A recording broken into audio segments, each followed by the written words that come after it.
దేవుని ఘనమైన నామములకు మహిమ కలుగుగాక. ఈ సాయంకాలపు ప్రార్థన సహవాసానికి మీ అందరికీ ఆహ్వానం పలుకుతూ ఉన్నాం. హనుమాన్ బాప్టిస్ట్ సంఘం ద్వారా ఈ ప్రత్యక్ష ప్రసార మాధ్యమంలో ఈ ప్రార్థన ఆరాధనలో పాల్గొంటున్న మనందరికీ దేవుని నామంలో శుభములు తెలియజేస్తున్నాం. ఈ సమయంలో మనం అందరం ప్రార్థన చేస్తున్నాం. దేవుని మహిమపరుచుకుందాం. కృపగల దేవ, మహోన్నతుడా, నీకు వందనాలు. దయగల తండ్రి, నిన్ను స్తుతిస్తూ ఉన్నాం. మంచి కాపరి, గొప్ప కాపరి, మా కొరకు ప్రాణం పెట్టిన ప్రధాన కాపరి యేసయ్య, నీకు వందనాలు, స్తోత్రం చెల్లిస్తున్నాం. నిరంతరము గెలుచున్న దేవుడు, నిరంతరము జీవం కలిగిన దేవుడు, ఆయన నిత్య జీవాన్ని మాకు ఇచ్చే దేవుడు, నీకు వందనాలు. ఈ దినమంతా, గత వారమంతా నీ ప్రార్థన మాకు దయచేసినందుకు వందనాలు. నిర్మూలన సంఘంగా ఒక్కొక్కరిని మా కుటుంబాలను దీవిస్తున్నందుకే వందనాలు. సాయంకాల ప్రార్థన సహవాసం కొరకై మీ పరిశుద్ధాత్మ సన్నిధిని మాకు అనుగ్రహించినందుకే నీకు వందనాలు. ఈ ఆత్మ ప్రత్యక్షతలో మా ఆత్మీయ జీవితం బలపడటకు సహాయం చేయాలి. మా శారీరక బలహీనతలు పోయి నూతనమైన బలం పొందుటకు సహాయం చేయాలి. కుటుంబ జీవితంలో కావలసిన సమాధానం అనుగ్రహించాలి. ప్రపంచ పరిస్థితులు, స్థితిగతుల్లో ఈ ఆదరణ అనుగ్రహించమని ప్రార్థన చేస్తున్నాం. ఆయన గొప్ప దేవుడు, నీకు వందనాలు. ప్రార్థన వినే పావనుడు, జీవం కలిగిన దేవుడు, మాట ఇచ్చి నెరవేర్చే దేవుడు, మాట తప్పని దేవుడు, నీకు వందనాలు చెల్లిస్తున్నాం. సంఘాన్ని ధర్మంగా ఇచ్చేవచ్చు ఇంతవరకు నీ అపారమైన కృపను ఎత్తుపట్టుకో నీ యొక్క సన్నిధి కాంతి మా పైన వెంపు చేసినందుకు నీకు వందనాలు చెల్లిస్తున్నాం. మాలో పడిపోయిన వారిని, తప్పిపోయిన వారిని తిరిగి నీ ఆత్మ చేత రప్పిస్తున్నందుకు నీకు వందనాలు. ఒకరు కూడా నశించడం ఇష్టం లేదు ప్రభు. కాబట్టి మేము నాశనంలో జోగకుండా మమ్మల్ని కాపాడుతున్నందుకు నీకు వందనాలు చెల్లిస్తున్నాం. ఆయన మరి కరోనా వినియోగం చేస్తుంది. మన దేశంలో ఈ రోజు లెక్కలు చూస్తే 3,14,000 మంది ఈ వ్యాధితో బాధపడుతున్నారు. 2,000 పైచిలకు ప్రజలు ప్రతిరోజు చనిపోతున్నారు. భారతదేశంలో ఇప్పటికీ 1,50,000 పైచిలకు ప్రజలు చనిపోవడం జరిగింది. భయానకమైన వాతావరణం ఉంది. హాస్పిటల్స్లో బెడ్లు అందుబాటులో లేవు, ఆక్సిజన్ అందుబాటులో లేదు, మందులు అందుబాటులో లేవు, వెంటిలేటర్స్ అందుబాటులో లేవు. కరోనా వచ్చిన వారిని చూసుకునే వారు లేరు. ఈ రీతిగా భయానకమైన పరిస్థితులు ఉత్పన్నమవుతున్నాయి ప్రభు. ఈ పరిస్థితుల్లో మరొకసారి ఈ ప్రత్యక్షతను అనుగ్రహించండి. నేను మహిమ పొందండి. అద్భుత స్వస్థతలు, అద్భుత సమాధానం దయచేయండి. 10 సంవత్సరం ఈ ఉధృతిని చల్లార్చి తిరిగి నార్మల్ స్థితిని ఇచ్చారు. మళ్ళీ గత 15 రోజులు పైచక్కుగా వాతావరణంలో పరిస్థితి కరోనా వల్ల భయోత్పాతం సృష్టిస్తూ ఉండగా మాకు అభయం ఇచ్చిన దేవుడు కాబట్టి ఈ అభయాన్ని మాకు అనుగ్రహించి మమ్మల్ని బలపరుస్తారు నమ్ముతూ, లేదా ఈ సాయంకాలం మా ప్రార్థనలు దీవిస్తారు నమ్ముతూ ఏస్తున్నాముగా నామిస్తున్నాము తండ్రి. ఆమేన్. దేవునికి మహిమ కలుగుతుంది కనుక ఈ సంఘము ఈ సమయంలో పాటలు పాడి మనం దేవుని స్తుతిస్తాం. మొదట వయస్సు నీ ప్రేమ ఎంతో మహనీయమైన పాట ఆంధ్ర క్రైస్తవ గీత పుస్తకంలో 640 ఈ పాట పాడుకుంటూ మనం దేవుని స్తుతిస్తాం, దేవుని మహిమపరుచుకుందాం. ఓ యేసు నీ ప్రేమ ఎంతో మహనీయము, ఆకాశ తార పర్వత సముద్ర ములకన్న గొప్పది. ఆకాశ తార పర్వత సముద్ర ములకన్న గొప్పది. ఓ యేసు నీ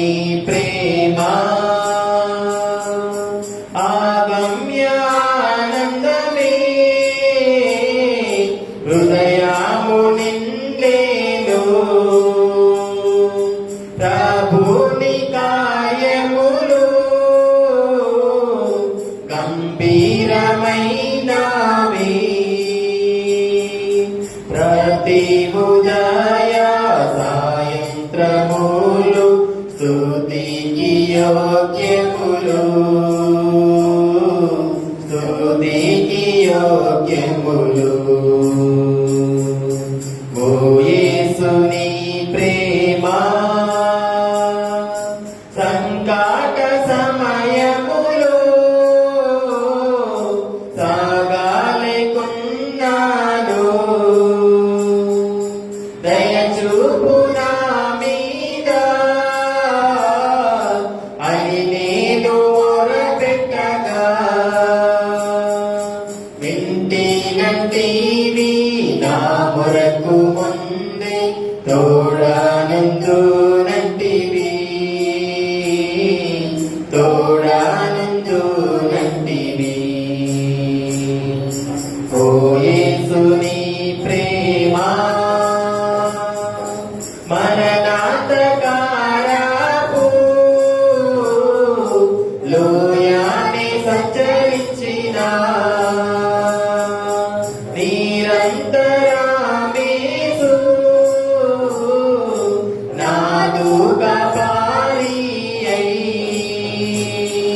పరమునిచ్చి నన్ను కాయుచు నడుపు కరుణాగల ప్రభువు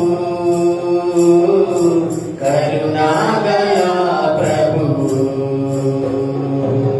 ఓ యేసుని ప్రేమ కొదువాలెన్ని ఉన్నా భయపడలేనిప్పుడు పచ్చిక బయలులో పరుండ చేయును. భోజన జలములతో తృప్తి పరచుచు నాతో నుండు యేసు నాతో నుండు యేసు. ఓ యేసుని ప్రేమ దేవుని గృహములో సదా స్తుతించెదను. సంపూర్ణ హృదయముతో సదా భజించెదను. స్తుతి ప్రశంసలకు యోగ్యుడేసు హల్లెలూయా ఆమేన్ హల్లెలూయా ఆమేన్. ఓ యేసుని ప్రేమ ఎంతో మహనీయము. ఆకాశ తార పర్వత సముద్ర ముల కన్న గొప్పది. ఆకాశ తార పర్వత సముద్ర ముల కన్న గొప్పది. ఓ యేసుని ప్రేమ. హల్లెలూయా. హల్లెలూయా. సాగిలపడి బ్రతికము అనే పాటను మనం పాడుతున్నాం. ఆంధ్ర క్రైస్తవ గీత పుస్తకంలో 691.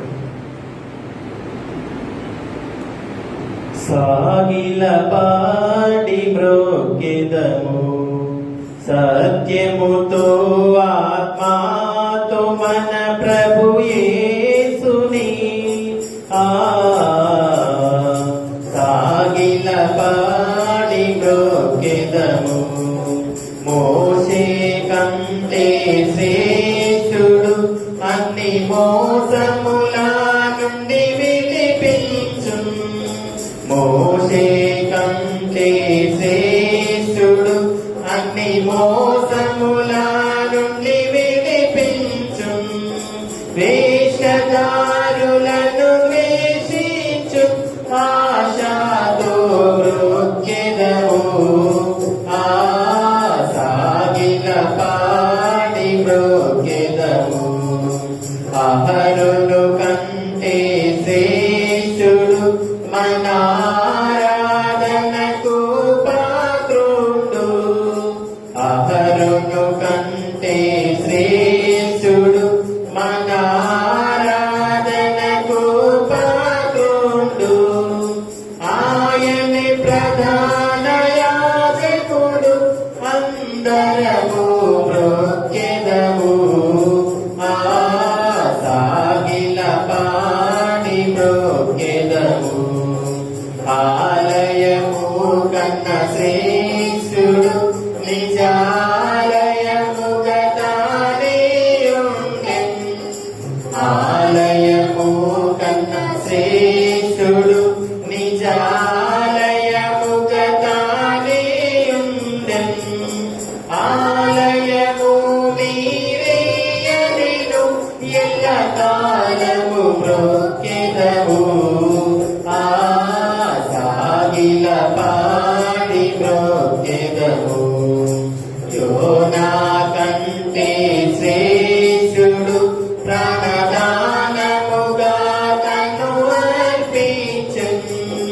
యోనా కంటే శ్రేష్ఠుడు ప్రాణదానముగా తన్ను అర్పించెను మానవులను విమోచించెను గణపరచి మ్రొక్కెదము ఆ సాగిల పాడి మ్రొక్కెదము సొలొమోను కన్నా శ్రేష్ఠుడు సర్వజ్ఞానమునకు ఆధారుండు సొలొమోను కన్నా శ్రేష్ఠుడు సర్వజ్ఞానమునకు ఆధారుండు 10,000లో అతి ప్రియుడు పదిలముగా మ్రొక్కెదము ఆ సాగిల పాడి మ్రొక్కెదము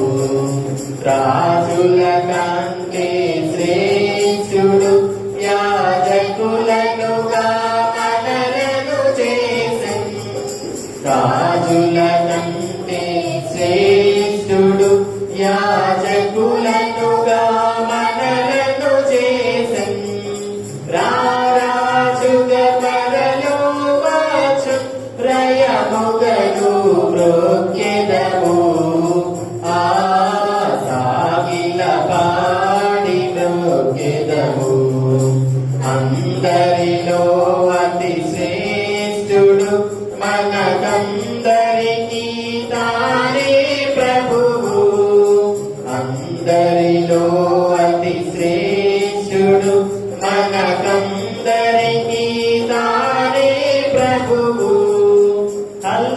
హల్లెలూయకు పాత్రుడు అనుదినము మ్రొక్కెదము ఆ సాగిల పాడి మ్రొక్కెదము సత్యముతో ఆత్మతో మన ప్రభు యేసుని ఆ సాగిల పాడి మ్రొక్కెదము హల్లెలూయా. దేవుని పరిశుద్ధ నామానికి మహిమ కలుగును గాక. ఈ సాయంకాలపు ప్రార్థనలో ప్రత్యక్ష ప్రసారంలో పాల్గొంటున్న మీ అందరికీ కూడా దేవుని నామంలో శుభములు వందనాలు చెల్లిస్తున్నా. ఈ సాయంకాల మరి ధ్యానం దేవుని వాక్యం గురించి మనము ధ్యానిస్తుండగా ముందుగా ఒక ప్రకటన, తర్వాత చివరిలో కూడా చేస్తాను. ఒకవేళ 10 మంది వాక్యం వినేసి ఒకవేళ లైవ్ నుంచి బయటకు వచ్చేస్తారు కాబట్టి ఒక ముఖ్యమైన ప్రకటన హెర్మోన్ బాప్టిస్ట్ సంఘస్థులు తెలుసుకోవాల్సిన విషయం ఏంటంటే, ప్రస్తుతం ఉన్న కరోనా పరిస్థితుల్లో భయంకరమైన పరిస్థితి. వరంగల్లోనే దాదాపు 200 నుంచి 300 మందికి ప్రతిరోజు మరి కరోనా విస్తరిస్తూ ఉండగా, ఈ పరిస్థితుల నేపథ్యంలో సంఘ కమిటీ నిర్ణయం ప్రకారం వచ్చే ఆదివారం నుంచి తిరిగి గతంలో మనం చేసినట్టుగా ప్రత్యక్ష ప్రసారంలోనే ఆరాధన ఉంటుంది. ఎవరిని కూడా చర్చికి అనుమతించడం ఉండదు. ఉదయకాల ఆరాధన లేక సాయంకాల ఆరాధన మనకు రెగ్యులర్గా ఉంటాయి, అవి ఏవి ఉండవు. ఇప్పుడు కేవలం ఉదయం 10 గంటలకి ప్రత్యక్ష ప్రసారంలోనే ఆరాధన జరుగుతుంది. అది కొద్ది వారాల వరకు తదుపరి ప్రకటన చేసేంత వరకు ఈ విషయాన్ని గుర్తుపెట్టుకోవాల్సిందిగా మనవి చేస్తూ ఉన్నాం. కాబట్టి ఈ ప్రకటనను గుర్తు చేసుకుందాం. రాబోయే ఆదివారం నుంచి ఆదివారం ఆరాధనలు కేవలం Hermon Baptist church Facebook, YouTube ప్రత్యక్ష ప్రసార మాధ్యమం ద్వారానే ఉంటాయి అనే సంగతిని సంఘ సభ్యులందరూ గమనించాల్సిందిగా మనవి చేస్తూ ఆ ప్రకటన ముగిస్తూ దేవుని వాక్యంలో మనం వెళ్దాం. లూకాసు వార్త 22వ అధ్యాయం.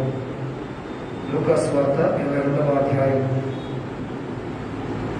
31-32 వచనాలని మనం చదువుకుందాం.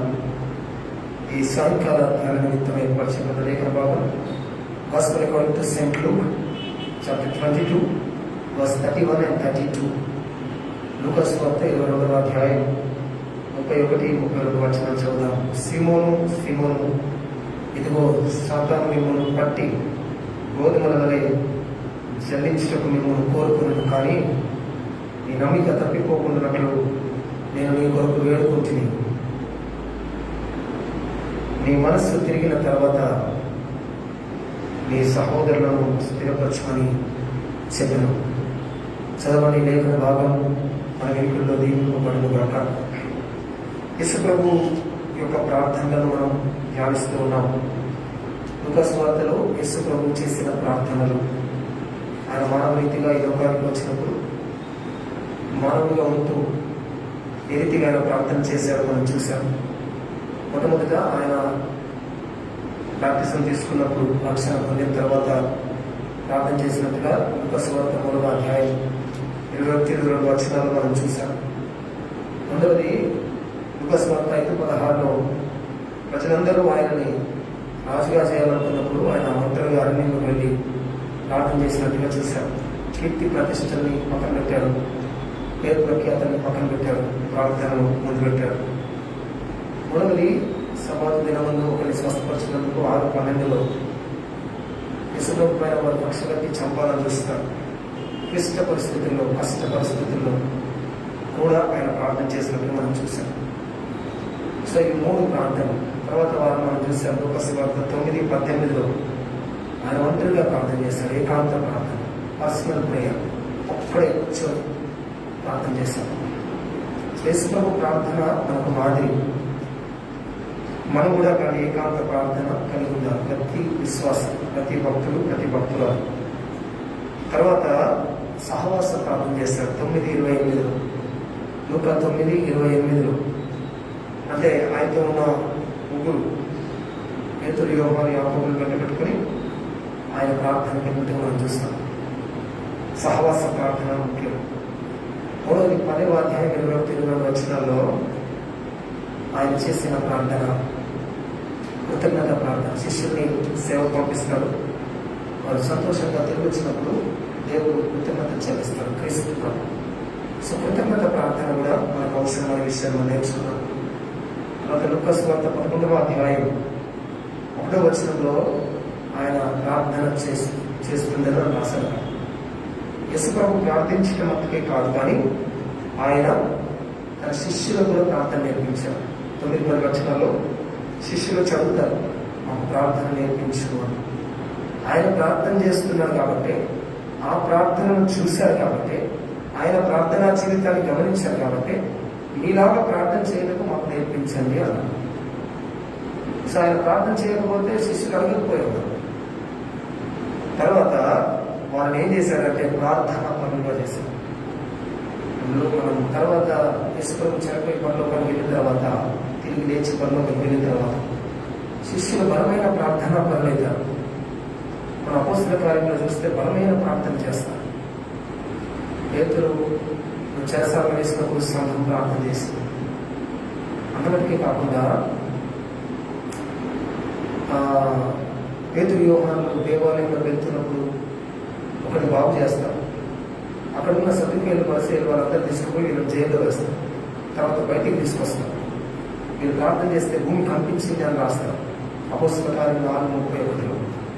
అంటే పవర్ఫుల్ ప్రేయర్. యేసుప్రభు ప్రార్థన చేశాడు, శిష్యులకు ప్రార్థన నేర్పాడు. మూడోది శిష్యులు ప్రార్థన పనులైనారు. అంటే యేసుప్రభు దగ్గర ట్రైనింగ్ తీసుకొని ఆ పవర్ఫుల్ ప్రేయర్ వారియర్స్ అయిపోయినారు. ఒకటి యేసు ప్రభు ద్వారా మనం నేర్చుకోవాల్సిన పాఠం ఏంటంటే, మనం ప్రార్థన చేయాలి. మనం చేసినట్టుగా కాకపోయినా ఇంకొకరు ప్రార్థించే వాళ్ళలాగా మనం వాళ్ళని ప్రోత్సహించాలి. మనం కూడా ప్రార్థనా పరులం కావాలి. ఇజ్రాయేలు శిష్యులు ప్రార్థనా పరులైనారు. ఎలాంటి ప్రార్థనా పరులైనారంటే, ప్రభు అంటాడు అక్కడ వాళ్ళతో, అడుగుడి మీకు దొరుకును, వెతుకుడి మీకు తట్టుడి, మీకు తీయబడిన వెతుకుడి మీకు దొరుకును అని చెప్పేసి అంటాడు.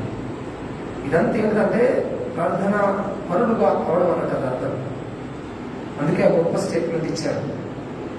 మీరు ప్రార్థన చేయడం నేర్చుకుంటే, మీరు ప్రార్థనా పరులైతే, మీరు అడిగితే మీకు దొరుకుతుంది, మీరు తడితే మీకు తీయబడుతుంది, మీరు వెతుకుతే మీకు దొరుకుతుంది. అంటే అర్థం ఏంటది? అంత పవర్ ఉంటుంది అన్నట్టు. పవర్ ఆఫ్ ప్రేయర్ అది. యేసు ప్రభు పవర్ఫుల్ ప్రేయర్ చేయడం అంటే కాదు, శిష్యులను ప్రార్థన పనులు చేశాడు. తర్వాత వాళ్ళు ప్రార్థన నేర్పించాడు, వాళ్ళని ప్రార్థన పనులు చేశాడు. అది మనం ఒక వారం చూసాం. ఈరోజు మనం ఇక్కడ గమనిస్తే పేతురుతో మాట్లాడుతున్నాడు. సిమోను సిమోను సిమోను అంటే పేతురు. ఇదిగో సాతాను మిమ్మల్ని పట్టి గోధుమల వలె చెల్లించటకు మిమ్మల్ని కోరుకోను కానీ.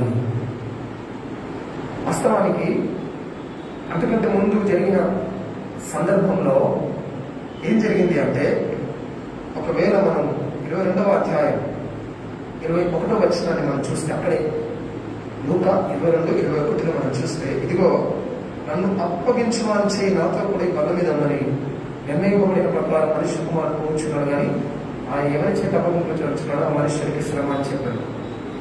అంటే ఇక్కడ ఎవరి గురించి రాబడిందంటే, ఇస్కరియోతు యూదా గురించి రాబడింది. యేసు ప్రభు చివరి భోజనం చేస్తూ నాతో పాటు బలలో చేయి వేసేవాడు ఒకడు నన్ను అప్పగించును అని చెప్పాడు. అంటే అర్థం ఏంటిదంటే, సాతాను అక్కడ ఏం చేశాడంటే, ఇస్కరియోతు యూదాలో ప్రవేశించి వాడిని పట్టేసుకున్నాడు, వాడిని లాగేసుకున్నాడు. వారి పని అయిపోయింది. ఇప్పుడు ఏమైంది? ఇంకొకరిని పట్టుకోవాలని సాతాను ఎదురు చూస్తూ ఉన్నాడు. సాతాను యొక్క పని ఏంటిదంటే, ఎవరిని పడగొట్టాలా అని చూస్తూ ఉంటాడు.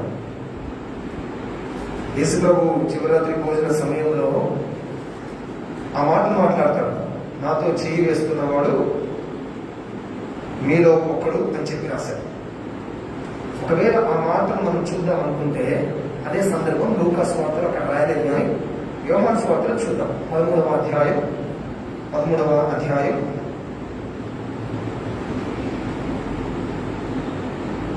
26-27 వచనాలు చూస్తే, యోహాను 13:26-27. అందుకు యేసు, నేను ఒక ముక్క ముంచి ఎవరికి ఇచ్చేదనో వాడే అని చెప్పి ఒక ముక్క ముంచి సీమోను కుమారుడు ఇస్కరియోతు యూదాకి ఇచ్చాడు.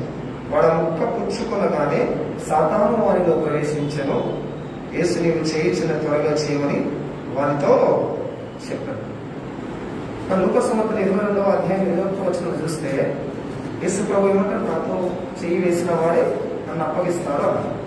సో యేసు ప్రభువును అప్పగించడానికి కారణం ఎవరు? సాతాను. వాళ్ళు సాతాను ప్రవేశించారు కాబట్టి వాడు పని చేశాడు. అయితే 12 మంది శిష్యుల్లో ఇస్కరియోతు యూదా ఒక రకంగా చివరివాడు. ఇస్కరియోతు యూదా, ఒకవేళ ఇస్కరియోతు యూదా గురించి మనం ఆలోచన చేస్తే, చూడండి ఇక్కడ లూకా సువార్త 6వ అధ్యాయం 14వ వచనం చూస్తే అక్కడ మంచిగా రాయబడతారు. 6వ అధ్యాయం 13-14 12 మందిని ఏర్పరిచి వారికి అపోస్తలుని పేరు పెట్టును. వీరెవరనగా ఆయన ఎవరికి పేతురు అని మారు పేరు పెట్టునో ఆ సీమోను, అతని సహోదరైన అంద్రయ, యాకోబు, యోహాను, ఫిలిప్పు, బర్తలోమై, మత్తయి, తోమా, అల్ఫీ కుమారుడైన యాకోబు, చేలతో అనబడిన సీమోను, యాకోబు సహోదరుడైన యూదా, ద్రోహియోపు ఇస్కరియోతు యూదా అనువారు. ఇస్కరియోతు యూదా లైఫ్ లో ఎక్కడ ఉన్నాడు? లాస్ట్ 12 మంది శిష్యుల్లో వాడి నంబర్ ఏంటిదంటే 12. అయితే సాతాను ఏం చేసినాడంటే, ఒక వలేసినాడు. వలేస్తే ఒక శాప పడ్డది, యూదా పడ్డాడు, ఇస్కరియోతు యూదా. ఇప్పుడు ప్రభు అంటున్నాడు 22వ అధ్యాయంలో 31వ వచనంలో, సీమోను సీమోను, ఇదిగో సాతాను మిమ్మల్ని పట్టి గోధుమలను చెల్లించటకు మిమ్మల్ని కోరుకొనను కానీ. అంటే అక్కడ తెలుగులో కోరుకొనను అనే మాట రాస్తుంది, కానీ ఇంగ్లీష్లో డిమాండెడ్ అనే మాట రాస్తారు. సాతాను డిమాండ్ చేశాడట, అంటే వాడంత శక్తిమంతుడు ఉన్నాడన్నట. అక్కడ 12వ వ్యక్తి పడ్డాడు, ఇంకా 11 మంది ఉన్నారు. అందుకే సాతాను మిమ్మల్ని పట్టి గోధుమల వలె చెల్లించటకు ప్రయత్నం చేస్తున్నాడు. యేసుప్రభు ఏమంటున్నాడంటే, అక్కడ మనం అర్థం చేసుకోవాల్సిన సత్యం, భయంకరమైన పరిస్థితులు వస్తున్నాయి, రాబోతున్నాయి. ఇస్కరియోతు యూదా యేసుప్రభు శిష్యుల్లోనే ఒక్కరిని పట్టుకోగలిగింది. సీమోను గురించి మనం చదివినాం 6:14. ఫస్ట్ ఎవరి పేరు రాసినాం? పేతులను మారు పేరు పెట్టబడిన సీమోను. లాస్ట్ లో దొరికింది, ఫస్ట్ లో దొరకబడదామని చూస్తున్నాడు సాతాను.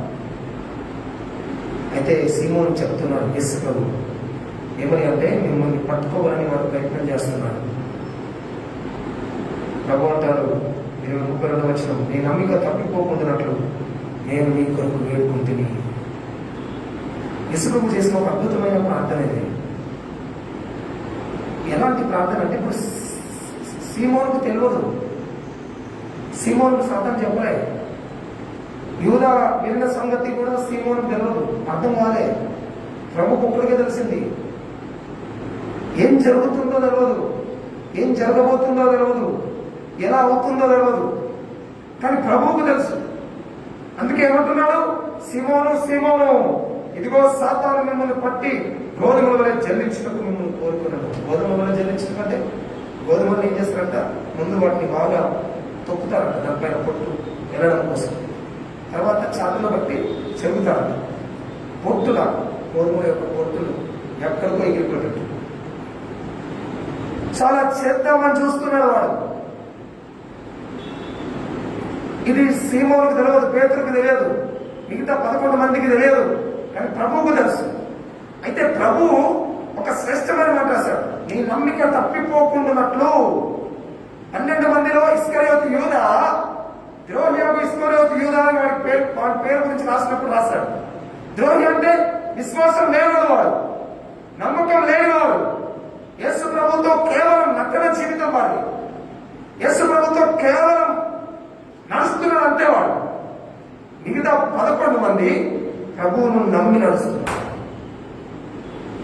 ఈరోజు ప్రభు యొక్క ప్రార్థన ఏంటిదంటే, నీవు నేను ప్రభువునందు నమ్మకం కలిగిన జీవితాన్ని జీవిస్తే, ప్రభువుని పట్టుకొని ప్రభువుని అనుసరించే జీవితాన్ని జీవిస్తే, ప్రభువుని విడిచిపెట్టకుండా నీ నమ్మిక తప్పిపోకుండానట్లు. అంటే నువ్వు నన్ను నమ్మావు, నీ వలలు విడిచి వచ్చేసావు, నీ ఓడలు విడిచేసి వచ్చేసావు, నన్ను నమ్మావు, నీ బిజినెస్ ని పక్కన పెట్టావు, నీ కుటుంబాన్ని పక్కన పెట్టావు, నీ పనులు పక్కన పెట్టావు, నాతోటే తిరుగుతున్నావు. నీవు నన్ను నమ్మావు కాబట్టి నేను నీ కోసం ప్రార్థన చేస్తున్నాను. హల్లెలూయా. అందుకేమంటాడు, నీ నమ్మిక తప్పుకోకుండానట్లు నీ కొరకు వేడుకుంటుంది. అంటే యేసు ప్రభు మానవ రీతిగా ఈ లోకంలో ఉన్నప్పుడు తండ్రి అయిన దేవునికి ప్రార్థన చేస్తున్నాడు. ప్రభు, ఈ బిడ్డలు నన్ను నమ్మారు, నా యొక్క విశ్వాసం ఉంచారు, సాతాను వీళ్ళకి తెలియకుండానే వీళ్ళను ముంచేయాలని ప్రయత్నం చేస్తున్నాడు, వీళ్ళని చెదరగొట్టాలని చూస్తున్నాడు. 12 మందిలో ఒకడు పోతున్నాడు, వాళ్ళకి తెలుస్తలేదు.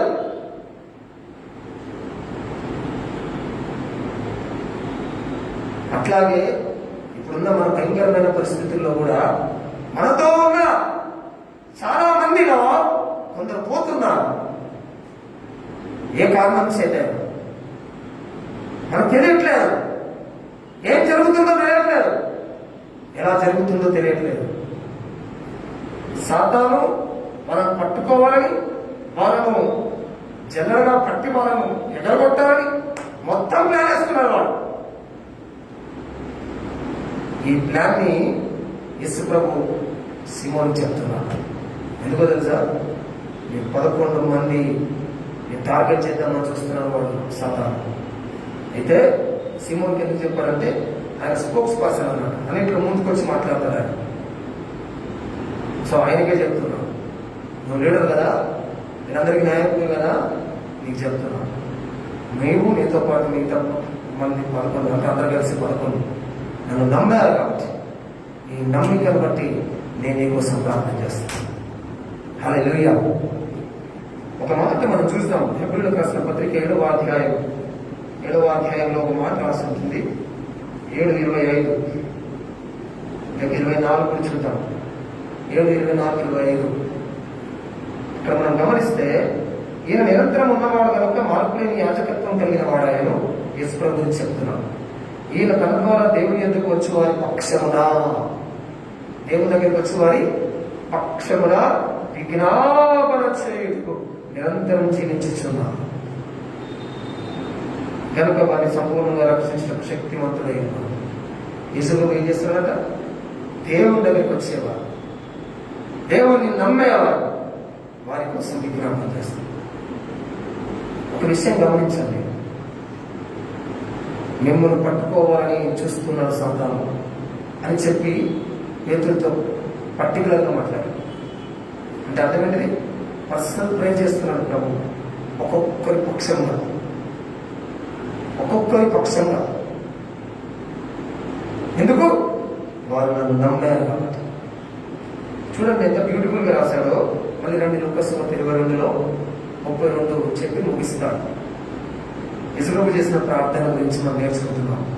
నీ నమ్మిక తప్పిపోకున్నట్లు నేను నీ కొరకు వేడుకుంటుని, నీ మనస్సు తిరిగిన తర్వాత నీ సహోదరుని స్థిరపరచమని చెప్పాను. ఆ మాటలోని అర్థం ఏంటిది? నీ నమ్మిక చొప్పున నేను నీకోసం ప్రార్థన చేస్తున్నాను.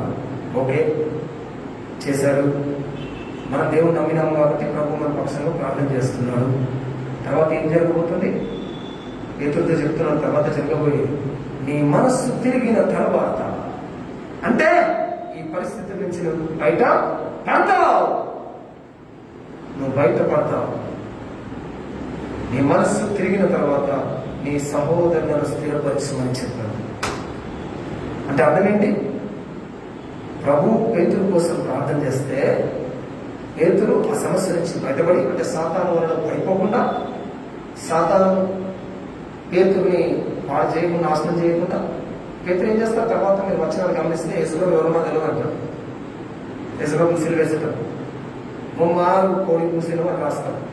అంటే ఇవన్నీ దేవుణ్ణి తెలియకుండా చేసే పనులు, సాతాను పనులు. కానీ పేతురు తిరిగి తెలుసుకుంటాడు, పశ్చాత్తాపడతాడు. అపోస్తలుల కార్యాలకు వస్తే పేతురు గొప్పగా ప్రార్థన పడేది. ఒకసారి ప్రార్థన చేస్తే 3,000 మంది ప్రభులోకి వస్తారు, ఒకసారి ప్రార్థన చేస్తే 5,000 మంది ప్రభులోకి వస్తారు. అంటే ఏంటిది? నీ ఫ్యూచర్ ఎలా ఉండబోతుందో కూడా చెప్తున్నట్టు. మనం దేవుని యందు నమ్మకం కలిగి విశ్వాసంతో ఉంటే ఏ హాని రాకుండా దేవుడు మనల్ని కాపాడు. సాతాను పేతురుని ఏమి చేయలేడని చెప్పేసి అని రాశారు. దేవుడు ఏమి చేయలేకపోయాడు. ఎందుకు తెలుసా? ప్రభు ప్రార్థన చేశాడు. సాతాను పేతురుని ఏమో చేయబోతున్నాడని పేతురు తెలుసా? తెలియదు. పేతురు తర్వాత ఏం చేస్తాడో పేతురు తెలుసా? తెలియదు. చూడండి, 2 విషయాలు.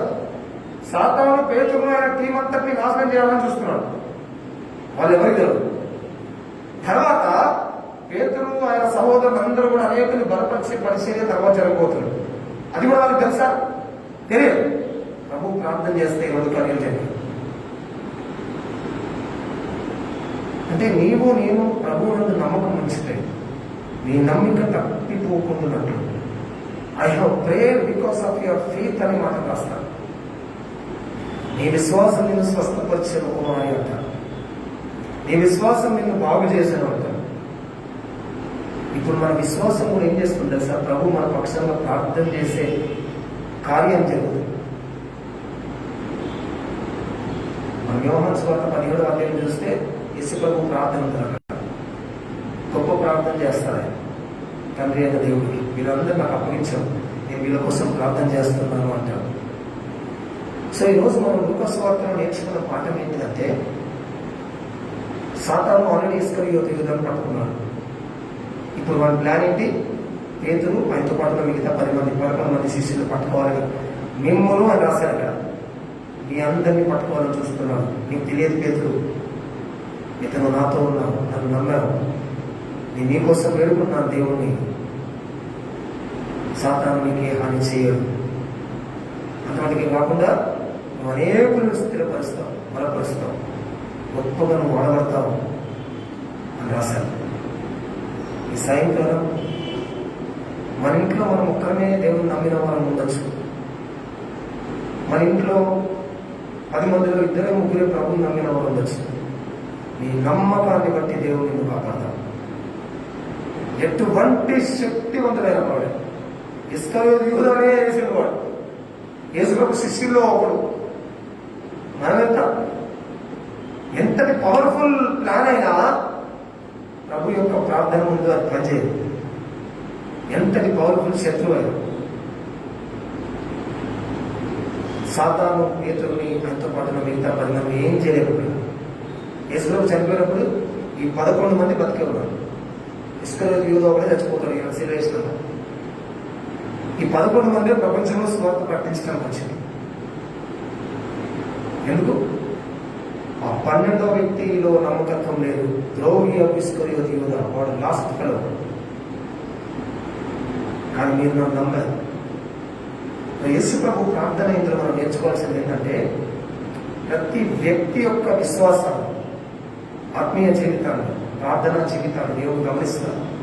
గమనించి మనకు తెలియకుండా మనపైన దాడి చేయడానికి ప్రయత్నం చేస్తున్న ఎటువంటి శక్తి అయినా, ఎటువంటి సమస్య అయినా, ఎటువంటి శ్రమ శోధనైనా అది మన దగ్గరికి రాకుండానే దేవుడు మనల్ని కాపాడతాడు. హల్లెలూయా.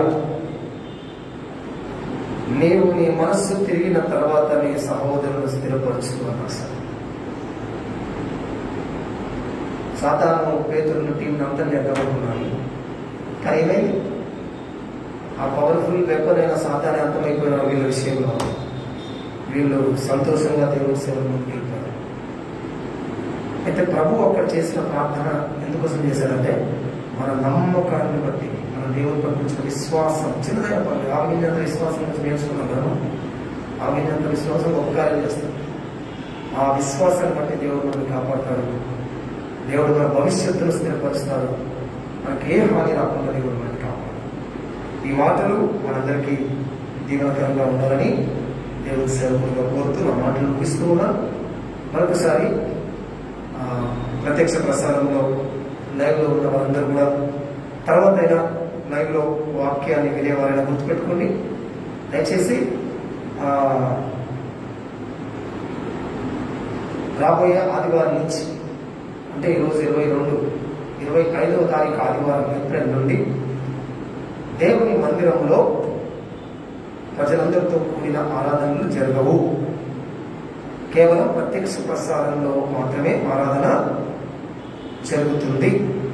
ఎందుకంటే కరోనా భయంకరంగా విస్తరిస్తుంది. కాబట్టి మనల్ని మనం కాపాడుకోవడానికి, మన కుటుంబాన్ని కాపాడుకోవడానికి సంఘము కమిటీ వారు ఈ రకంగా తీర్మానం చేశారు. కాబట్టి ఈ విషయాన్ని గుర్తుపెట్టుకోండి. విన్నవారు దయచేసి ఈ ఆరాధనలో పాల్గొనే వారు రేపు ఎల్లుండి తిరిగి మన వాట్సాప్ గ్రూప్లో పోస్టులు పెడతారు.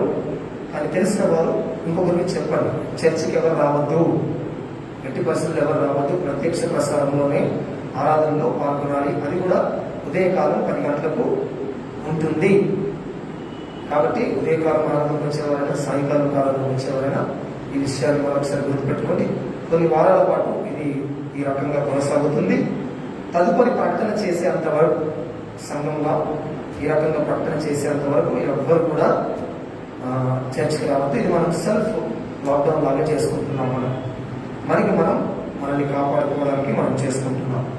కాబట్టి ఈ విషయాన్ని గుర్తుపెట్టుకుని మీ కుటుంబానికి చెప్పండి, మన ఇంటి పక్కన వాళ్ళకి చెప్పండి. తప్పేం లేదు. నా ఇళ్ళకి వెళ్ళి చెప్పడం వల్ల తప్పేమీ లేదు, మంచిదే. అందరూ ఆ రకంగా సిద్ధపడతారు అనే విషయాన్ని గుర్తుపెట్టుకోవాల్సిందిగా మనవి చేస్తూ ఉన్నాను. కాబట్టి ఈ విషయాన్ని గుర్తుపెట్టుకొని ప్రార్థనలో ఉండండి. మనకి మనం జాగ్రత్తలు పాటిస్తాం, మాస్క్ పెట్టుకుందాం, శానిటైజర్ వాడదాం. ఈ పరిస్థితుల్లో దేవుడి కాపుదల మనకు పట్ల ఉన్న నమ్మకాన్ని బట్టి కలుగుతుందని మనం ఆశిస్తాం. ప్రార్థన చేద్దాం. చివరి ప్రార్థన, ప్రభునేకుల ప్రార్థన ఆశీర్వాదంతో ముగించుకుందాం. కృపమైన, దయమైన నీకు వందనాలు చెల్లిస్తున్నాం. ఈ సాయంకాలం ఈ ప్రార్థన సహవాసంలో పాల్గొన్నట్టుకు మీరు మాకు ఇచ్చిన కృపకి నీకు వందనాలు. లూకాసు వార్తలో మీరు చేసిన ప్రార్థనల గురించి మేము ధ్యానిస్తున్నాం ప్రభు. అవును తండ్రి, ఎంతో బలమైన ప్రార్థనలు మీరు జరిగించారు. ఈరోజు పేతురు లేక ఆయనతో పాటు మిగతా 10 మంది శిష్యులతో వాళ్ళకు సంబంధించిన విషయాలు నేను ప్రార్థన చేశాను. ఎందుకంటే అంతకు ముందే ఇస్కరియోతు యూదాలోకి సాతాను ప్రవేశించి యేసుప్రభుని అప్పగించడానికి ప్రయత్నం చేశారు. అంటే యేసుప్రభు శిష్యులు 12 మందిలో ఒకడు సాతాను చేతిలో చిక్కాడు. ఇప్పుడు సాతాను ఏం చేస్తున్నాడంటే మిగతా 11 మందిని పట్టుకోవాలని చూస్తున్నాడు. అయితే ప్రభువు ఆ సంగతి ఆయనకు అన్ని తెలుసు. కాబట్టి ఇస్కరియోతు యూదా ద్రోహి, వాడు విశ్వాసం లేనివాడు. కానీ మిగతా 11 మంది విశ్వాసం కలిగిన వాడు. తమ ఆస్తిని వదిలిపెట్టి వచ్చారు, తమ కుటుంబాన్ని వదిలిపెట్టి వచ్చారు, తమ పనులను వదిలిపెట్టి వచ్చారు. నేను నన్ను నమ్మాను కదా, కాబట్టి సాతాను మిమ్మల్ని పడేయడానికి చూస్తుంది, సాతాను మిమ్మల్ని పడగొట్టడానికి చూస్తున్నాడు. అయితే గుర్తుపెట్టుకుని నేను మీకోసం ప్రార్థన చేస్తాను. నువ్వు తిరిగి స్థిరపడతావు, అనేకులు స్థిరపరుస్తావు. అవును తండ్రి, నీ యందు విశ్వాసం ఇచ్చిన వారిని నువ్వు కాపాడుతావు. ఆ పక్షంలో నిరంతరం విజ్ఞాపన చేస్తున్నాను రాశారు. దేవుని దగ్గరికి వచ్చే వారి కొరకు విజ్ఞాపన చేస్తున్నానని హెబ్రీయులు 7:25 మీరు చెప్పారు ప్రభు. నీకు వందనాలు. మా పక్షంగా, నేను నమ్మిన వారి పక్షంగా మీరు విజ్ఞాపన చేస్తున్నారు. కాబట్టి ఏ కీడు రాకుండా, ఏ సాతాను శక్తి పని చేయకుండా, ఏ శ్రమను మేము పడిపోకుండా, ఏ బలహీనతలు మా దరి చేరకుండా, కరోనా యొక్క పరిస్థితుల్లో మేము పడిపోకుండా మమ్మల్ని, మా కుటుంబాలు, ఆ సంఘమును కాపాడండి. నా సమాజాన్ని కాపాడండి, ప్రపంచాన్ని కాపాడండి. ఇండియాలో, బ్రెజిల్లో, అమెరికాలో, ఇంకా అనేకమైన దేశాల్లో వేలు లక్షలుగా కేసులు వస్తున్నాయి. దాన్ని తట్టుకోలేని పరిస్థితులు వస్తున్నాయి. హాస్పిటల్స్లో బెడ్స్ లేవు, ఆక్సిజన్ లేదు, వెంటిలేటర్స్ లేవు, వైద్యం లేదు, టీకా సరిపోయేంత లేదు. ఎన్నో పరిస్థితులు ఉన్నాయి. ఈ పరిస్థితుల్లో మేము మాకు తోడుందని ప్రార్థన చేస్తున్నాం. మీ కృపను ఎత్తుపట్టుకున్నాను. ఆయన సాతాను శక్తి నుంచి ఇవ్వచ్చు, ఏ శ్రమ శోధన నుంచి వచ్చి మమ్మల్ని కాపాడండి ప్రభు. ఏ బలహీనత దరిచేరకుండా మమ్మల్ని కాపాడండి ప్రభు. మా కుటుంబాలు, మా పిల్లల్ని కాపాడండి, ఈ ప్రపంచాన్ని కాపాడండి. ఈ వందనాలు చెల్లిస్తూ అనారోగ్యంతో వారందరినీ జ్ఞాపకం చేసుకోండి. ఆయన మరి దుఃఖంలో ఉన్న కుటుంబాన్ని జ్ఞాపకం చేసుకోండి. ఆయన చేసిన శరీరం కుమార్ కుటుంబం కొరకు మేము ప్లాన్ చేస్తున్నాం. పోయిన వారం మరి లోకయాత్ర విడిచారు.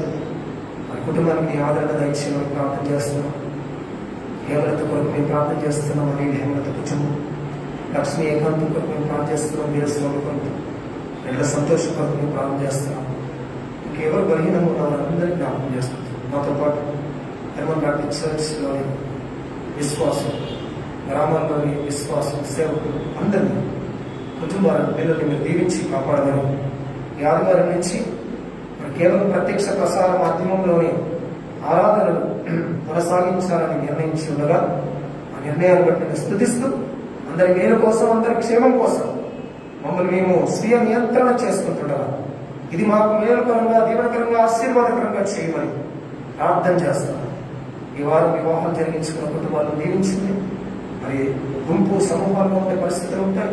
ఏ ఇబ్బంది కలగకుండా సహాయం చేయమని, తప్పులేంచుకో మమ్మల్ని క్షమించి మన్నించమని, పగలు రాత్రి మీ కాపుల నుంచి భయంకర ఎండలో కూడా మమ్మల్ని కాపాడమని యేసు నామమున ప్రార్థించి వేడుకుంటున్నాం తండ్రి. ఆమేన్. పరలోకమందున్న మా తండ్రి, నీ నామం పరిశుద్ధపరచబడుగా, నీ రాజ్యం వచ్చుగా, ఈ చిత్తం పరలోకమందు ఎలాగో అలాగే భూమి మీద నెరవేరుగా.